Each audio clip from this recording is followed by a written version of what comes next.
Hindi ko pinipirahan ang kapatid mo. Mahal na mahal ko ang kapatid mo. Sinabing hindi na uuwi si Tatay Budoy sa inyo. Oo, makikipaghiwalay na daw po.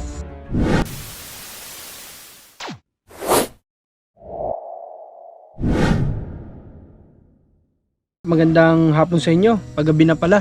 5 anong oras na ba? So 5 PM na po, magka 5:30 na ng hapon. At kagagaling lang namin sa isang barangay ni Commander at nagdala kami ng bubong para sa tinutulungan natin dun sa Alayaw ni Commander. So ngayon napabisita kami dito kala Mark kasi nung nakarang araw nakita ko si Nanay Glyza pagdaan ko dito na umiiyak. So halip po kayo mga kalingap. Tuloy kayo sa bahay namin. Kamusta Mark yung pasok mo? Ay, nakakaya Ha? lang. Ayos lang po. Kumusta yung ano? Kailan exam nyo? Bukas po. Bukas yung exam nyo. Pang ano yung schedule mo? Pangmaga po. Umaga, okay. Exam bukas ni Mark mga kalingap. Galingan mo sa exam mo ha? Nag-review ka na ba? Review Nakapag-review ka na? po. Opo. Kaso kanina sinaktan ako ng ulo. Grabe pong init. Init sa school. Opo. Okay, sobrang init nga naman talaga kanina. Akala ko nga yung room nyo, air condition. Agad po sa air condition. Hindi pala. Opo. Para po baga kami nasa desierto po baga. Ay, grabe no. Lalo na kapag mainit, sigurado. May ambagan po kami doon. Para sa? Project po. Okay, project. Pa kailan ang submit? Baka siguro yung Webes po. Webes, okay. Basta daan ka sa akin bukas ha. Opo. At Tapos ano ko sabay sa iyo. yung Okay. hapon Ilang po. beses bang exam nyo? Ilang beses? Sunod-sunod po yan. Hindi lang isang araw ano? Opo. Kasi maraming subject na kailangang i-exam. Okay. Opo. Nanay Glyza, huwag mong hayaan to na hindi mag-review. Ha? Po, lagi ko po yung pinapaalalahanan bago maglaro.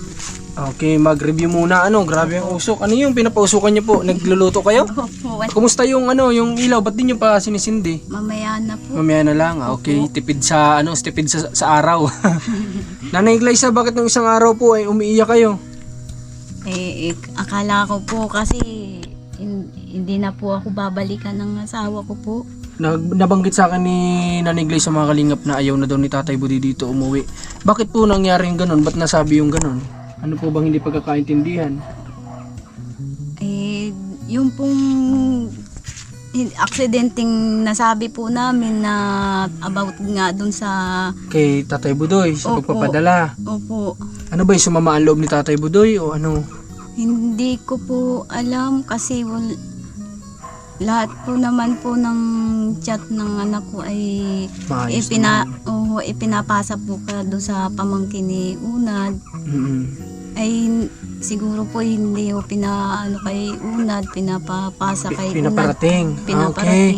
Okay. Ang pwede bang sinasabing kinasamaan ng loob ni Tatay Budoy ay yung pagsabi ni Mike na dapat yung na dapat yung kinikita ni Tatay Budoy sa inyo pero napupunta sa iba, doon ba sumama ang loob, nagkasamaan ng loob? Opo. Sinama nga po tuog nila tita. Di ko nga Pati rin po tita. Di ko Kasi nga rin ang po- tinutukoy mo doon ay yung mga pamangkin nung tita mo na nagalit. Opo, mahingi nga po sana ako ng pasensya eh. O sige, maghingi ka Mark. Kung alam mo sa tingin mong may nagagawa tayong mali Mark, walang masamang humingi ng paumanhin o Mahingi po patawad. sana ako ng pasensya pero yung sinabi nyo pong pinakyo ko po kayo ay hindi mali po yan. Wala naman po ko sa inyo eh. Tsaka po pati di ako bastang batang gano'n na walang kasalanan po sa akin papakyuin ko po. Di naman po pati ako bastos sa tao mamamakyo ng gano'n. Yun lang po kinataka ko at yung chinachat nila, yun na minura ko daw po yung pinsan ko, wala po akong sinasabing ganun eh. At minagamit din po ng account ko, yun po ang pagkakaiba eh, wala, kahit sino naman po, wala maniniwala at mukha ko nakalagay dun eh, pero ginamit nga po yung pangalan ko, may nagmura sa akin, taga Quezon. Kung ano daw po yung chinachat ko, wala po, sabi kong ganun, wala akong chinachat na. Ibig sabihin, na sinasabi mo, marahil may gumagamit ng iba mo. Ilan ba ang account mo sa Facebook kasi ang dami mo account? Sabi ko nga pong account. account. Paiba-iba ho kasi siya ng account. Yung katagal-tagal ko na pong di nagagamit na account ay Ano ba yung gusto mong sabihin sa tita mo? gusto ko lang nga po sana sabihin ay Sorry po. sorry po sa lahat na nasabi ko. Okay. Sana po mapatawad nyo kami kahit naman hindi po kami nagsinungaling sa inyo eh. Kahit kayo pa nga po yung nagsabi sa amin, tawag nyo pa nga sa amin, sinungaling eh.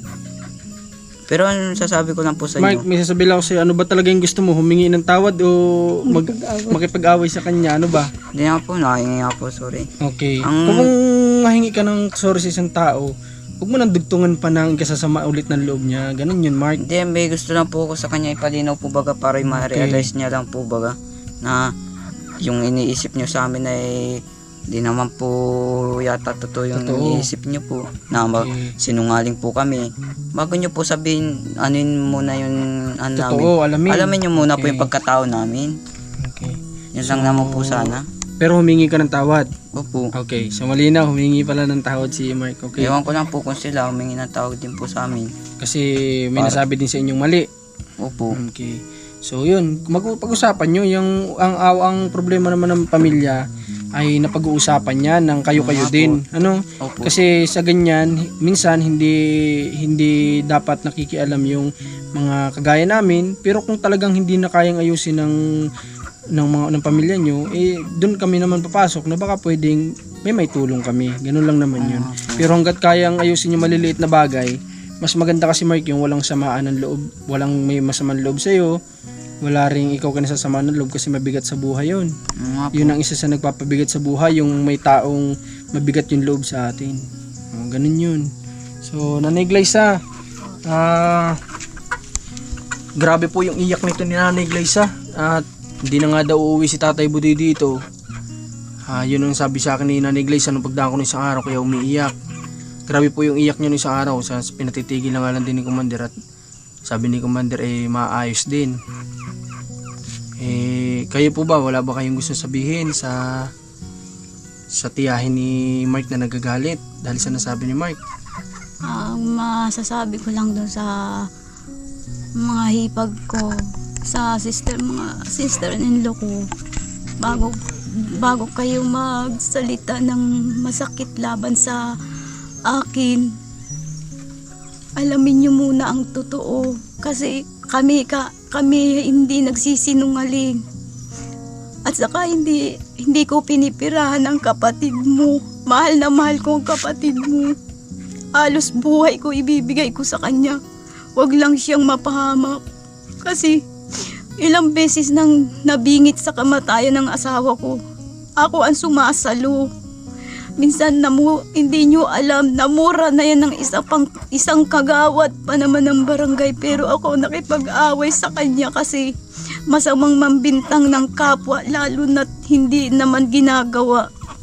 Wala kayong alam na nangyayari sa amin. Ako ang naging kakampi ni Unad. Sa totoo, hindi ako naghihingi ng kahit anong bagay sa kanya. Sana naman income, patawad mo naman kami. Sino po Wala ba naman Nanay kami Glyza yung ginawa sa nagsabi na kanya. Sino po yung nagsabi na hindi na uuwi si Tatay Budoy? Kapatid po? Ano nagsabi? Yung pamangkin po, mababasa niyo po lahat ng chat ng pamangkin niya. Na sinabing hindi na uuwi si Tatay Budoy sa inyo? Oo, makikipaghiwalay na daw po. Ay, grabe. Pero yun nga mga kalingap, huwag na kayong maiyak na ni Glyza. Okay. Masakit lang po kasi sa kalooban kong Napagbibintangan ng ganon. na ako'y hinusgahan nila na ako'y mukhang pera. Pinipirahan ko lang ang kapatid niya. Hindi totoo yan. Simula't simula alam ni Unad ang totoong pagkatao ko. Simula't simula sa totoo lang. Simula't simula hindi ako naglihim sa kanya. Okay. So mga kalingap, dito kasi lumalabas dito. So huwag na kayo umiyak, Nanay. Okay lang po yan. Walang problemang hindi naman maayos. Ang sakit kasi ng mga comment ni Maricar sa amin ay. Mababasa nyo lang ang comment niya sa akin. Hindi na maganda. Okay. Pero nabasa ko yung mga message no, Nanay. Pinabasa sa akin nila, may dilim dyan, dito tayo. Pinabasa sa akin ni Nanay Glyza yung mga message ng kamag-anak nila. At yun nga, nasabi na hindi na uuwi dito si Tatay Budoy at makikipaghiwalay daw kay Nanay Glyza. Pero yun nga, hindi ko inaasahan kahapon nung dumaan ulit ako dito. Pagdaan ko ulit, nadatnan ko na po dito si Tatay Budoy. Dito si Tatay Budoy, oh. Okay. Tawa ka agad si Tatay Budoy. Tatay, bakit po kamusta po muna kayo? Kamusta po? Medyo malungkot pero okay lang po. Bakit po, ano po ba yung nagpapalungkot sa inyo, Tatay? Ay yung mga chat po na hindi ko nagugustuhan dito sa pamilya ko. Kung Chat ng pamilya nyo sa side mo. Oo, yung pamangkin ko pa nagchat-chat nung hindi maganda eh. Kaya medyo babalik pa ako doon pagka ipapakita ko yung mga Okay, so Tatay Budoy, bakit nasabi ng pamangkin mo na hindi na daw kayo uuwi dito? sabi lang po niya, yun alangan naman pong iwan kong pamilya ko. Yun. Kala ko tatay dahil sila yung talagang totoong pamilya mo, kadugo mo, sila yung mas pipiliin mo kaysa dito sa pamilya mo. Opo, at doon po sa mga nasaktan, doon sa mga humihingi po kami ng kaumanhin Paumanhin. sa nasaktan po nila. Okay. So kung kami man pa nakasakit or sila, paumanhin na lang po hihingi namin. Okay, wait si Tatay Budoy, mga kalingap. Dito tayo sa taas, may dadaan na tricycle. So Tatay Budoy, kamusta naman po yung pagtatrabaho mo doon? Okay naman po at gusto na nga ako agad nila kung pabalikin. Gusto na ako pabalikin uli. Gusto nang ikaw pabalikin doon. Opo. Pero Tatay Budoy, kumusta yung kita mo doon? Eh, Okay naman. Ayos na po. Hinahati ko po yun. Inipapadala naman siya dito kala Nanay Glyza. Kailan ba yung balak mo na babalik doon, Tatay? Baka po bukas. Okay. So gusto na ni Tatay Budoy ulit bumalik doon para makapagtrabaho. So Tatay Budoy, sana kausapin mo po yung pamilya mo, yung sa Opo. side mo. Opo. Ipapakita ko rin po pati yung mga nila dedication po ni Mark pinadadala. Okay po. Kausapin mo po sila na kung hindi pagkakaunawaan, wag naman sanang dumating sa punto na makakapagpitaw ng salita na makakasakit din dito sa pamilya mo, no? Opo. Kala ko nga hindi ka na talaga dito babalik. Hindi na po pwede.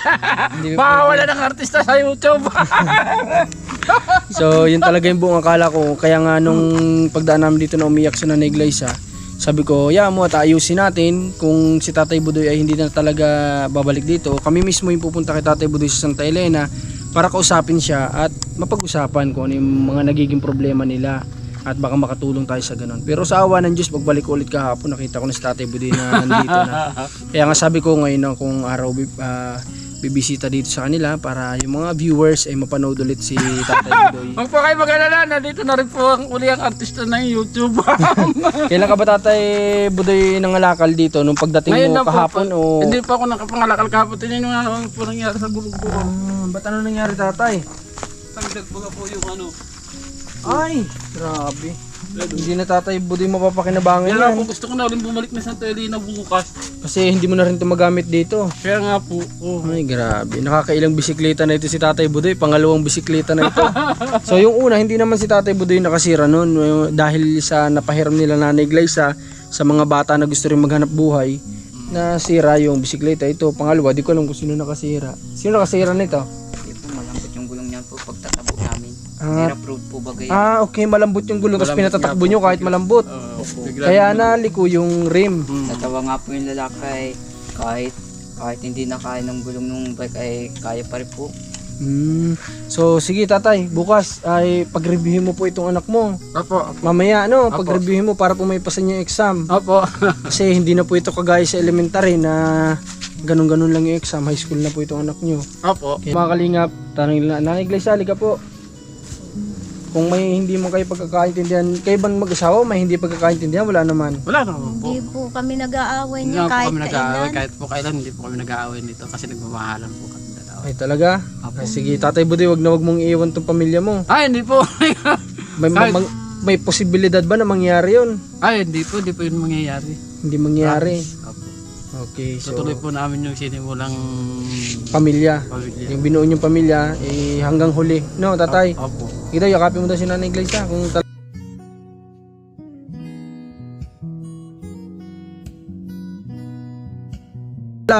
sobrang iyak ng iyak yan, Tatay Budoy. Hindi, alam ko, hindi mo nakita sa video kasi wala. Hindi namin binidyuhan yon na umiyak siya dito. Grabe iyak. Sabi niya, hindi na ako uwi ng asawa ko. Siyempre nalulungkot si Nanay Glyza kasi akala niya hindi ka na talaga uuwi. So yun, at least okay na itong mag-asawa mga kalingap. Wala na problema. Ang gusto ko lang sanang masabi doon sa mga hipa.